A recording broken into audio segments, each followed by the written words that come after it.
Welcome to Intuitive Astrology with Molly McCord. Thank you so much for joining me today as we discuss the astrological energies from May 28th until June 4th. June is here. Yes, the 6th month of the year. What in the world? What just happened? And so now we move into an energy field that is quite active in Gemini. We're going to have a lot to say today about these energies as the sun is in Gemini. Mercury will be conjunct the sun in Gemini, and Jupiter is winding down the big journey through this third sign of the zodiac. And Jupiter will be at the 28th and 29th degree of Gemini before moving into Cancer on June 9th. So we're in the final phase of Jupiter and Gemini, and there's some things I want to share with you about what that energy signature means. So we are now moving ahead after a quite active and dynamic Gemini new moon on May 26th or 27th, depending on your location. That new moon was at 6 degrees of Gemini and was meant to bring up the new starts, thoughts, connections, and people that can help you move ahead. The energy is very active and spicy. That new moon had support from Pluto retrograde in Aquarius, plus both Saturn now in Aries and Neptune in Aries, sextiling that new moon. So what has transpired over the past few days for you that is bringing up new perceptions, ideas, and possibilities? This was a strong activating new moon, and perhaps you even felt that it was time to move ahead, that there were things you are now ready to create, stabilize, and move towards that now has energy and even a sense of readiness. Now, not only was that Gemini new moon significant, but of course, Saturn just entered Aries this weekend, late on Saturday. So what shift have you felt around turning a page, beginning a new chapter? Has anything stabilized for you that feels like a fresh energy field? And Saturn is about our integrity, self-respect, personal honor. Saturn relates to how you want to show up in your own life and live a life that deeply aligns with your gifts, abilities, and priorities. So yes, this shift just happened, but understand that we're entering new manifestation territory, and that if you're feeling those changes, pay attention to them because they are important messages from your soul around what is over and what is starting. It's always a big deal, especially an outer planet moving from the last sign and the last degrees of Pisces into the fresh new world of Aries. And so what was previously hidden or unconscious comes forward and is seen. Think about that Pisces energy as being right before you wake up. A sense of your body, soul, and mind are coming back together because it is common for those parts of ourselves to disperse into energy fields as we sleep. Right before you wake up, you might be feeling that integration of your own energy systems in other realms coming back into the physical. And then at 0 degrees of Aries, an alarm goes off. That's the wake-up call. That's bringing you back into the present moment. That's where you're jolted out of slumber and your consciousness is now in your body, in your breath, and possibly even trying to figure out, where am I? What dream was that? Where have I been? And now here you are, ready to start the day and move forward with what needs to be done and taken care of. And so this is now a time to look at, what are you waking up from? Where is the energy returning to support you in initiating a new endeavor or possibility that is speaking loudly now? Saturn is only going to be in Aries for 3 months, May 24th until September 1st. And this is when we are contemplating and looking at what matters now in your life. Saturn is slow moving. It slows down that impulsiveness and that desire to move quickly in Aries. Saturn will temper that and require pacing as well as more conscious thought and planning. This is a beautiful time to be looking at, what do I want next in my life? How do I prepare? What do I need to take care of? How do I make it happen? Saturn in Aries supports honesty and being brave. And I feel that is one of the significant shifts as well here, because in Pisces, we can be overwhelmed and feeling a lot of chaos or messiness. It can all be too much, and you could sense, I don't want to deal with this. You know, Pisces is the procrastinator, and it can disassociate. Those are some of the lower expressions of Pisces. So now in Aries, there is a request from the universe that's asking you, what do you want? How are you going to create it? How are you going to make it a priority for yourself? And all this energy is strong right now. And I feel that it's deeply connected to what that Gemini new moon has opened up in us, so we can think about it differently, see it in a new way, consider more information, details, or aspects that we didn't previously see or know about. And then this sparks the changes. This gives you a sense of, well, this is how I can do it, or this is what matters to me now. Or I didn't have that information previously and now I do, so that changes my plan and what I want to invest in. Saturn is going to be traveling with Neptune as well. And that Neptune energy is quite interesting with Saturn because of how Neptune can bring in more of our uncertainty and can show you where you're not trusting yourself, not trusting your gut or your intuition. And here we have a dance between the Saturn 3D and the Neptune 5D. And actually, it's the Neptune influence that's stronger, but it's the Saturn influence that's practical. And so, yes, you could have a big wild dream or a crazy idea that's calling to you. And then as soon as you bring it to Saturn, Saturn's like, well, how are you going to do that? How are you going to get that off the ground or make plans for it or build it? And it could be very easy to spiral down, to feel defeated, and to think, oh, this is just a wild, bonkers idea. Nothing's going to happen from this. I don't want to do this. But the energy here is saying that you need to be honest with yourself, be honest and be brave and say, yes, I want this. Yes, I can create that. And I feel that this dance, not only does it take you into perhaps some of the Saturn hardships and challenges, but being coupled with Neptune means you have the opportunity to then lift it up into the miracle matrix that Neptune beautifully accesses. So even when it dips down, whatever it is for you, intentionally lift it back up. Visualize whatever it might be, whatever that wild idea, thought, intention, dream, whatever it is, lift it back up and give it to Neptune. Okay, give it to Neptune with a deep sense of trust and honor, also with an understanding that Neptune can call in through the power of his energy field what you need that you won't see coming and that you cannot plan for. So you can see how this Neptune energy just drives Saturn crazy. It's like, how can you pull this in? I didn't see that delivery arriving. I've been tracking Amazon. I don't see that delivery coming in. And Neptune says, oh, I don't need to use Amazon. I don't need to use your tracking services. I pull it in through the power of my magical trident, and I can make something happen out of the blue. And this is the magic of Neptune, especially in the creation powers of Aries. So just know that if you're doing, again, that back and forth wrestling with yourself, and the Aries energy can be where you're fighting yourself. Like you think you're fighting something outside of you, but maybe you're fighting or up against your own belief systems, or you're fighting the part of you that wants to trust and wants to believe, and then the part of you that doesn't want to get your hopes up, doesn't want to be disappointed. So this is an interesting dance, and it's about harnessing the higher expressions and the higher frequencies. It's also ongoing. This dynamic lasts into early 2026. So just have a way of processing it so that you're honoring what you're feeling, right? You're honoring, yeah, this sounds impossible. This could be ridiculous.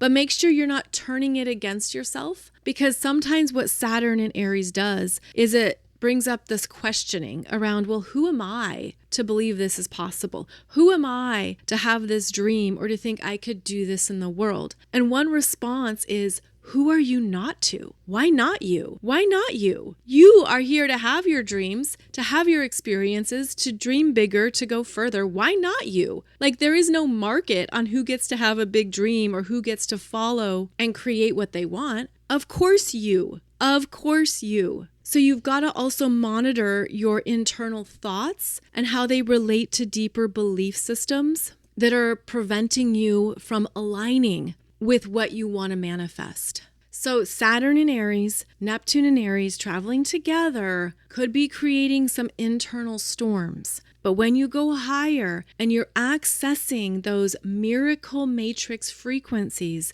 that Neptune has beautiful connections with, you pull that in and it can purify you. And as I say that, I am getting the visual of pulling in energies from the crystalline grid that purifies, cleanses, and removes anything of a lower frequency.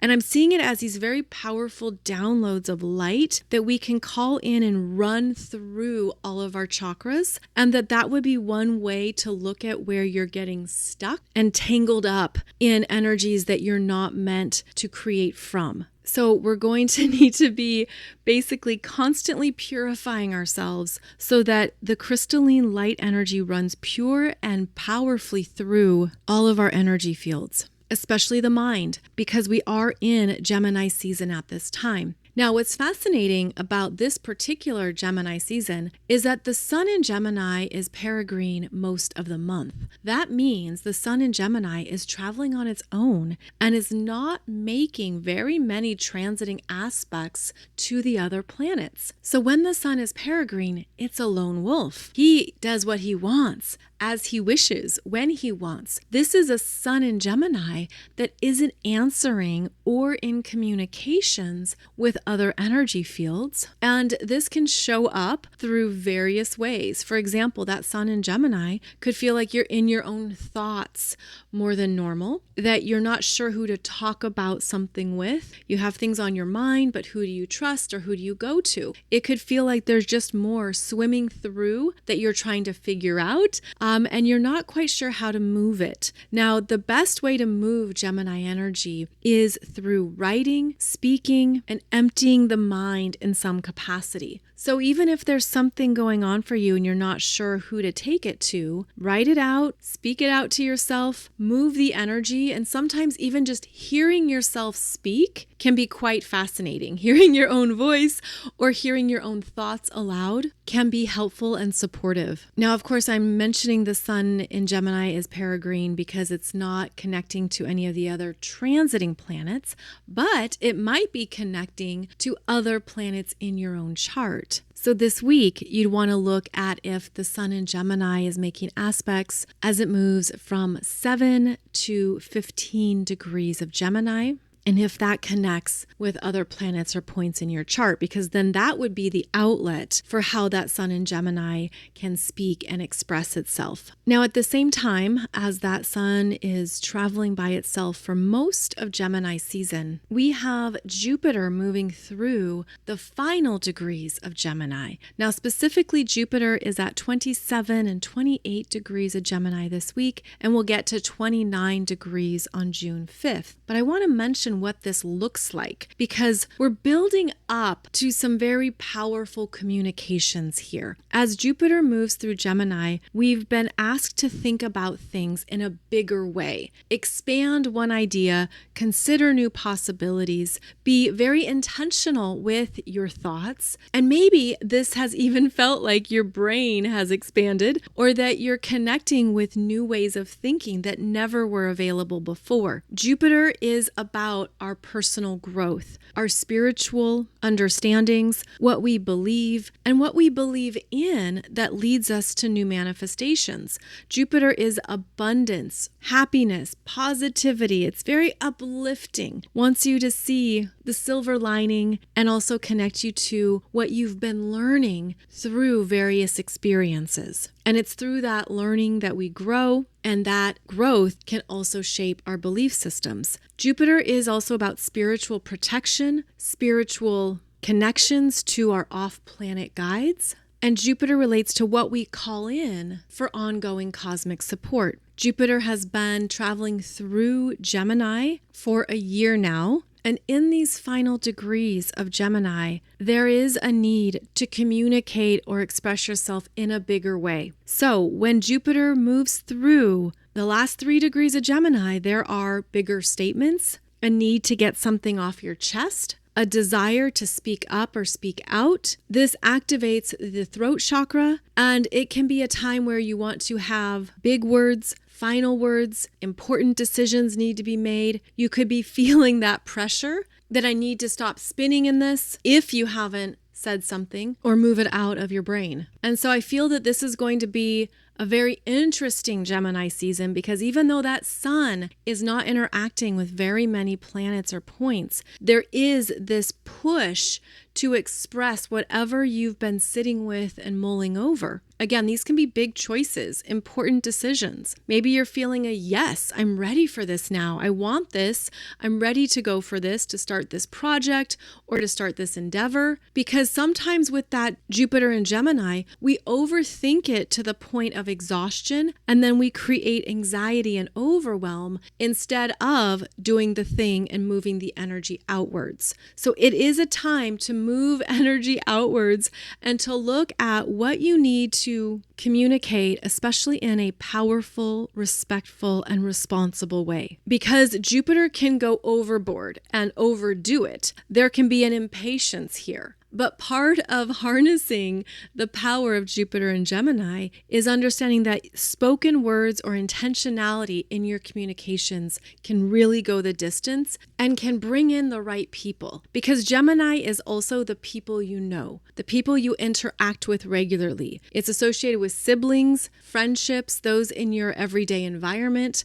This can be your coworkers, people you just have friendly exchanges with, but you're sharing information together. You have to maybe work together or be on the same page. So Gemini is quite chatty, and you could also sense that people have a lot to say right now, or a lot that they need from you, they're asking you, or that you're reaching out to interact and connect with a lot of people too. So again, this energy is big right now, pulling us in multiple directions, but the main overarching priority is, what do you need to say? What do you need to decide? What has been going back and forth internally like a ping pong game? It's time to make some decisions and to make sure that you're doing so with a deep connection to your truth. And truth is also one of the frequencies of Jupiter. Now, in addition to all of this strong Gemini energy, Mercury is going to be conjunct the Sun in Gemini on May 29th. Mercury is fast moving, especially in Gemini,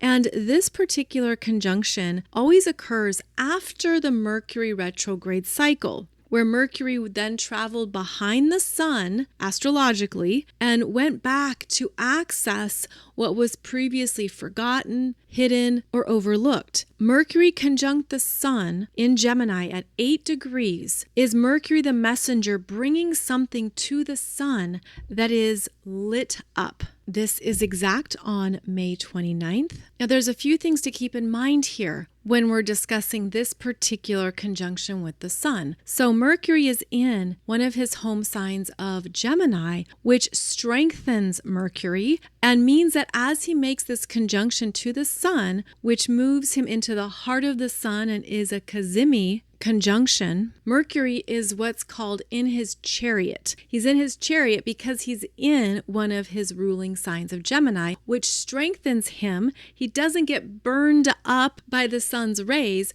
Rather, he's bringing important information back to the Sun around what you've been learning, what you've been understanding at deeper levels of your consciousness. And there can be an aha moment here.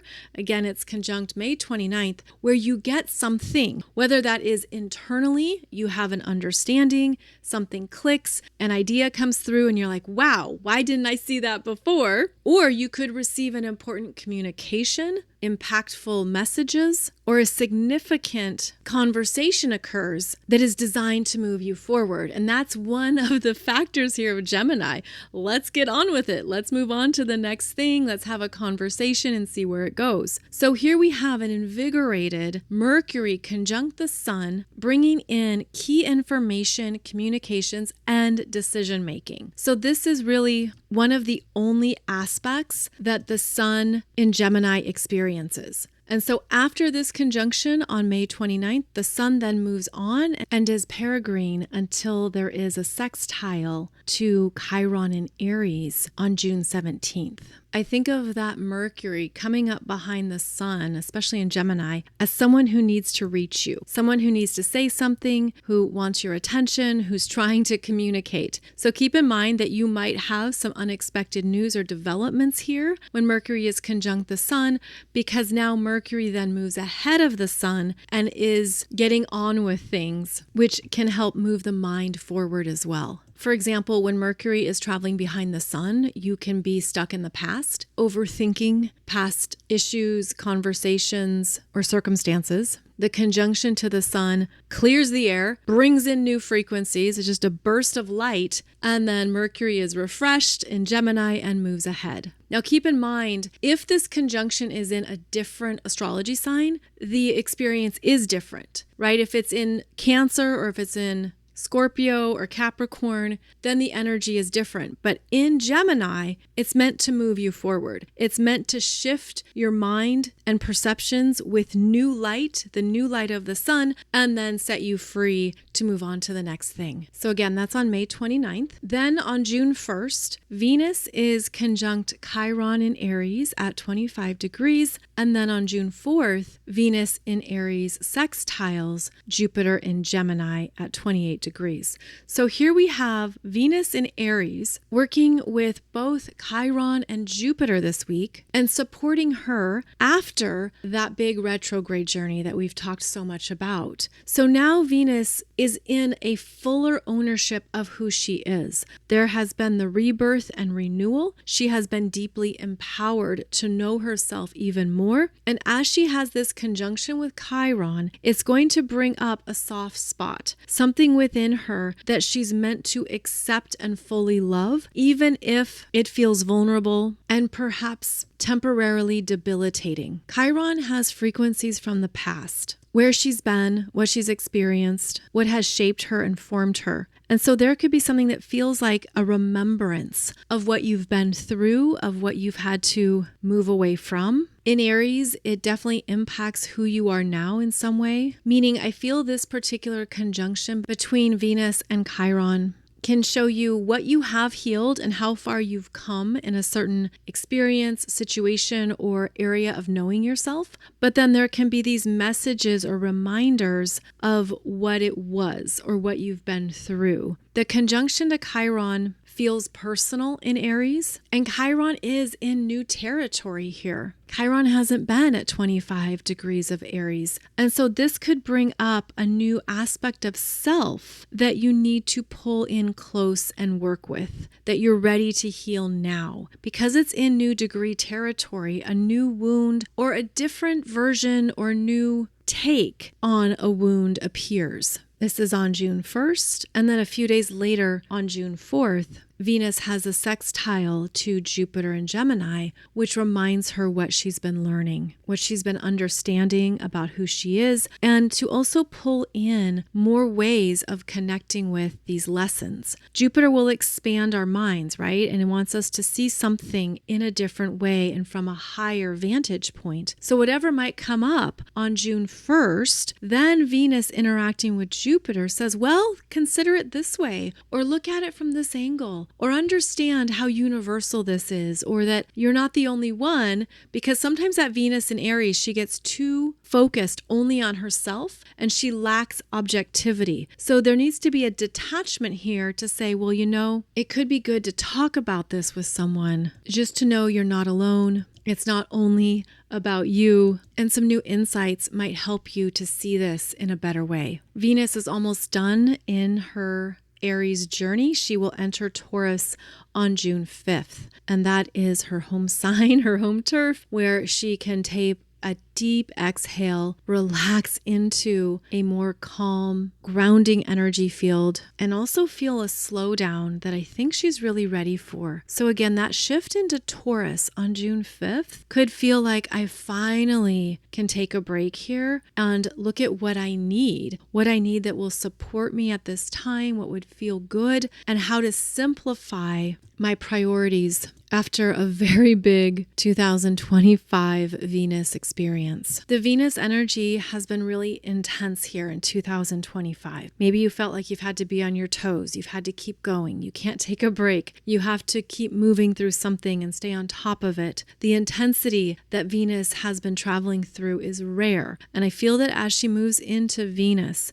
we're going to have more downtime to process and integrate. Yes, she will have a square to that Pluto in Aquarius at 3 degrees, but I feel a shift coming here for these Venus energies. And you might be saying, finally, right? This Venus in Aries, it could even be in survival mode. It could be a sense of I have to take this on. I have to get this done. I have no one else to rely on. Venus in Aries is very independent. She's confident. She's ready. She can do the things and move it forward. But that also takes its toll on the feminine energies. And so with this week, look at what you need to handle and what you don't. Because maybe part of that Venus conjunct Chiron is going to connect you with, I don't need to do this. I don't want to do this. I thought I had to. I thought I had to demonstrate it. I thought I had to show this to someone or prove something. And you're realizing, I don't. I don't care. I don't want to. I'm not interested. So there could be some big decisions here,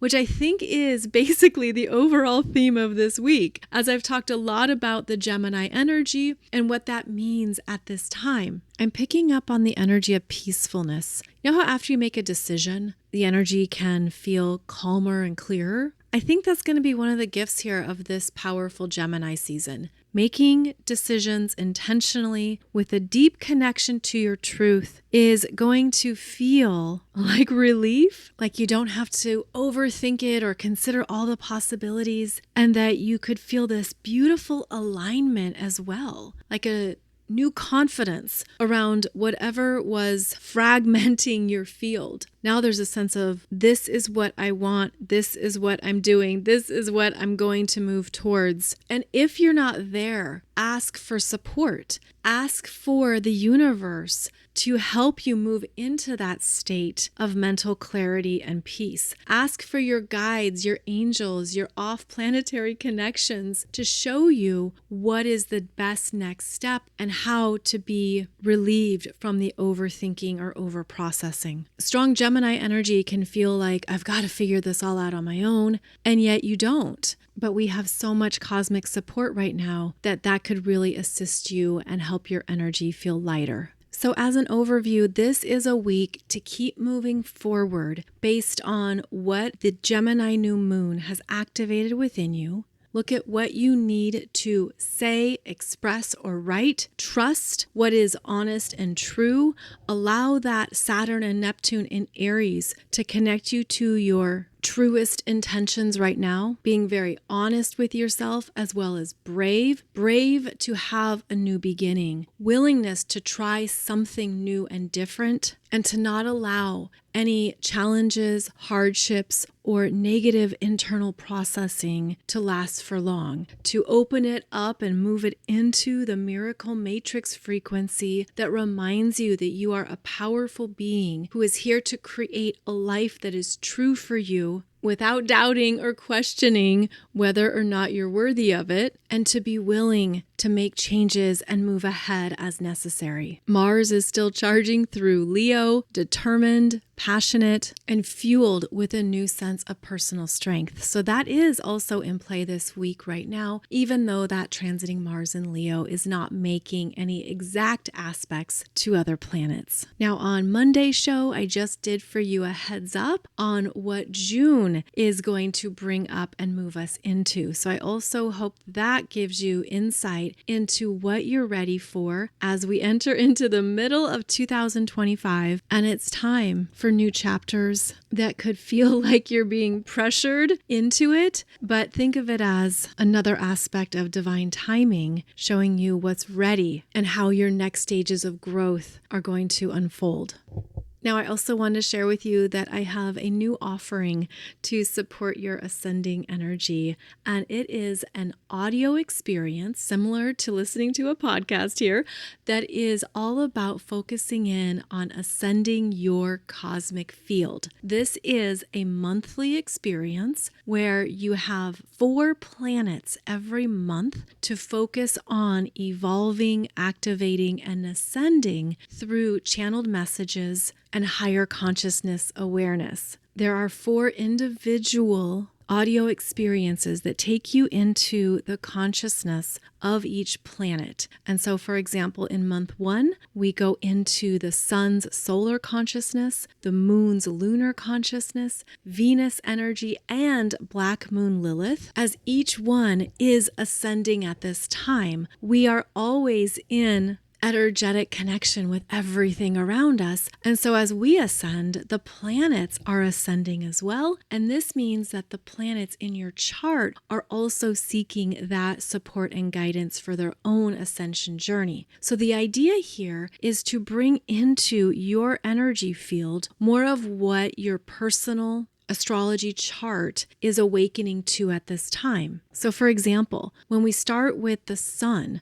we go into that solar consciousness and deepen our connection to the energy codes that are available to you now that weren't available to you previously. And we look at this energy in a very unique way. I provide you with visuals, questions, and messages to ponder that you then apply to your own sun sign and solar energy in your chart. And then we do that for each planet, asteroid, or point. And so the full journey is actually 5 months long with 4 planets featured each month. And it's an audio experience so that you can close your eyes and trust what you're feeling, sensing, or visualizing, as well as allow this information to introduce you to more layers of yourself. So it's been really fun to listen to these messages as they come through and to understand how each planet is a part of this